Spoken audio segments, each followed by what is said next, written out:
왜냐하면 한 번 삼성맨은 영원한 삼성맨이기 때문에 그렇습니다. 삼성에 들어간 건 30살쯤 됐을 때였습니다. 박사학위를 마치고서 경영학 전공하고 나서 박사학위 받고 그리고 이제 삼성의 과장으로 들어가서 삼성 SD에서 이제 근무를 시작했는데 그때 이제 새로 회사에 들어오게 되면 집합 교육을 다 시키죠.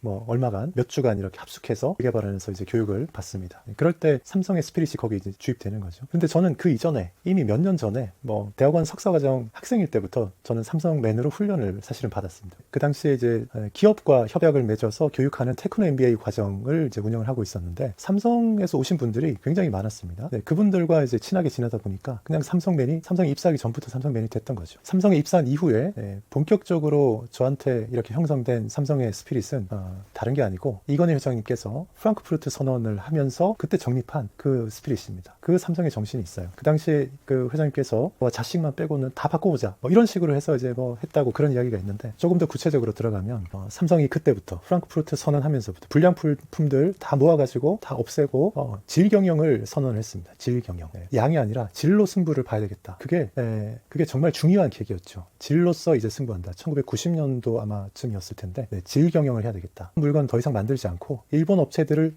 뛰어넘을 수 있는 질이 좋은 제품을 만들어야 되겠다. 삼성 헌법이 뭐냐면 우리 국가의 헌법 같은 뭐 분량이 많은 그런 건 아니고 삼성 헌법이라고 해서 중요한 키워드를 4가지 딱 이야기합니다. 첫 번째로 인간미, 두 번째 도덕성, 세 번째 예의범절, 네 번째 에티켓. 초일류 기업이 되려면 각 사람이 인간미, 도덕성, 예의범절, 에티켓을 갖춰야 되겠다. 이게 그 삼성에서 그때 프랑크푸르트 선언 이후에 혁신, 전 그룹 차원의 혁신을 할 때 제일 기초석이 되는 거였어요. 인간미, 도덕성, 예의범절, 에티켓. 그 각각에 대해서 모든 직원들이 개념을 알고 실제로 거기에 따른 행동을 하도록 이렇게 훈련을 계속 시켰죠. 그 중에서 뭐 예를 한 가지 들어보자면 인간미, 도덕성, 예의범절, 에티켓 이런 거 있는데 이 중에서 에티켓 같은 경우에 에티켓에도 여러 가지 어떤 규정이 있습니다. 그 무렵에 삼성에서 직원들한테 글로벌 에티켓을 가질 수 있도록 골프를 배우도록 했어요.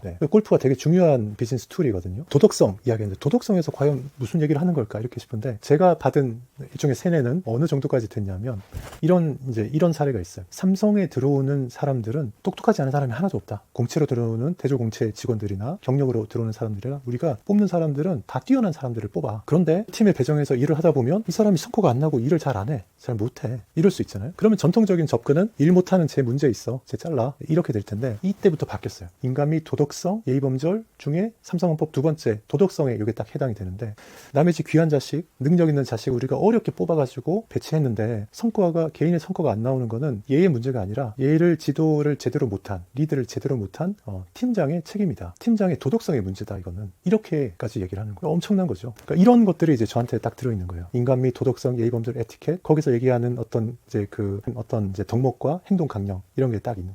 그리고 그런 개인 차원에서 핵심 가치들을 가지고 있으면서 조직 차원에서는 한 방향, 이게 되게 중요해요. 한 방향. 방향이 맞지 않으면 여기에 있으면 안 된다. 이 이야기이기도 하고 앞으로 갈 때 최소한 뒷다리는 잡지 마라. 방향을 맞춰줘라. 좀 천천히 가는 거는 우리가 그럴 수 있으니까 용납하지만 뒷다리 잡지는 마라. 이게 한 방향 철학이에요. 한 방향. 그리고 이제 사업을 이렇게 전개할 때 3가지 중요한 게 있었어요. 국제화, 복합화, 정보화. 이 3가지가 굉장히 중요한 키워드였어요. 국제화라는 거를 강조하면서 우물안의 개구리처럼 국내에만 가지고 있으면 안 되고 국제화 이게 되게 중요하다. 그래서 그때부터 지역 전문가라는 거를 엄청 많이 보냈습니다. 전 세계에. 1년, 2년 그냥 가서 뭐 특별히 다른 일하는 게 아니고 거기 사람들 네트워크 만들고 현지 문화에 익숙해지도록 하는 지역 전문가 제도가 그때부터 이제 활성화되기 시작했죠. 그 제도 영향으로 국제적인 인물들이 굉장히 많이 생겼다 이렇게 볼 수 있습니다. 두 번째, 정보화. 삼성 SDS 같은 회사 역할이 그래서 더 중요해지는데요. 정보화에 있어서 앞서가야 된다 해서 그 기업들의 정보 시스템 IT 투자를 대거 이제 늘린 그런 계기가 됐죠. 그리고 이제 복합화라고 해서 복합화라는 거는 시너지를 낼 수 있는 그런 사업들을 같이 하는 거 또는 이제 그 사업뿐만 아니라 우리 이제 여기 삼성이 있는 아산시가 또 좋은 모델인데요. 이런 삼성의 사업장이 있는 곳에 근처에 직원들이 일에 전념할 수 있게 바로 옆에 좋은 아파트도 지어놓고 수영장이나 좋은 체육시설도 지어놓고 애들 학교도 좋은 학교 다닐 수 있게 좋은 학교 지어놓고 모든 것을 가까이에서 다 해결할 수 있도록 하는 이런 것도 이제 복합화이고요. 또 이제 삼성의 여러 회사들이 있는데 그 회사들을 멀리 두지 말고 업종이 다른 회사들을 가까이 모아가지고 뭔가 같이 일을 할 일이 있을 때 쉽게 수월하게 할 수 있도록 하는 이것도 이것도 이제 복합화죠. 이런 이제 국제화 정보화 복합화의 개념으로 사업을 이렇게 전개하는 거. 이것도 이제 삼성의 중요한 이제 방향이라고 할 수 있습니다.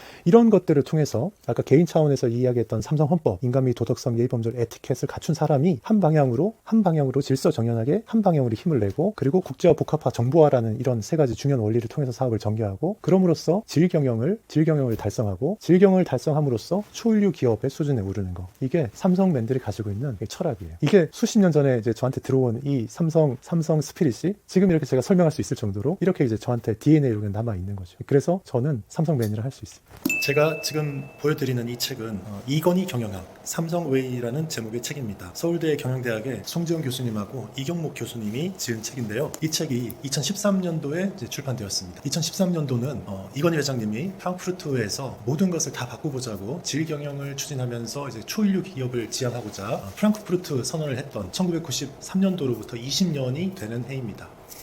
프랑크푸르트 선언 이후에 20년이 되는 해에 출판된 이 책이 이건희 경영학 이런 제목으로 되어 있는데요. 제가 쭉 말씀드린 그 삼성의 어떤 그 정신, 삼성 헌법을 비롯해서 여러 가지 그 중요한 키워드들을 제가 쭉 말씀을 드렸는데요. 그런 것들을 20년이 지난 다음에 이렇게 더 발전시켜서 정리해서 책으로도 이렇게 나왔습니다. 그걸 삼성의 고유한 경영 방식을 삼성웨이라고 이렇게 또 부릅니다.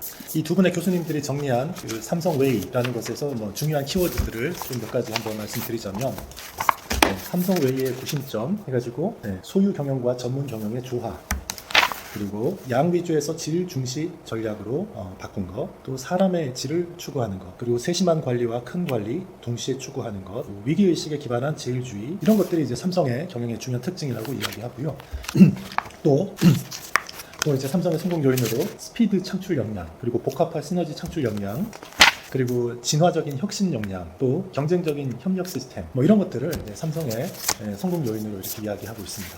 제가 말씀드렸던 뭐 삼성 헌법, 그리고 뒷다리 잡지 말자라는 거, 또 한 방향으로 이제 가야 된다라는 거, 또 복합화 정보화 세계화를 추구한다라는 거, 그래서 이제 그런 걸 통해서 초일류 기업을 지향한다라는 거, 이런 1993년도에 프랑크푸르트 선언 이후에 이렇게 정리되었던 삼성의 기본적인 어떤 철학들, 그런 것들이 20년이 지나서도 그 큰 골격이 바뀌지 않은 채로, 그러나 더 정교하게 이렇게 삼성웨이라는 것으로 발전이 이제 되었습니다. 삼성웨이라는 삼성의 고유한 경영 방식, 삼성의 철학이 삼성의 모든 그 관계사들에서 일하는 직원들에게 그 삼성의 웨이가 마치 DNA처럼 이렇게 새겨져 있는 것이죠. 초일류 기업이 되기 위해서는 일사불란하게 하나의 철학 아래에서 모든 직원들이 움직일 수 있어야 됩니다. 그런 면에서 삼성은 그 조직 문화, 삼성의 고유한 이 조직 문화를 삼성의 고유한 조직 문화를 아주 정교하게 설계해서 그 문화를 가능한 모든 임직원들이 몸에 습득해서 체화해서 마치 한 사람이 움직이는 것처럼 이렇게 일사불란하게 움직일 수 있는 그런 조직이 되었다라고 할 수 있습니다.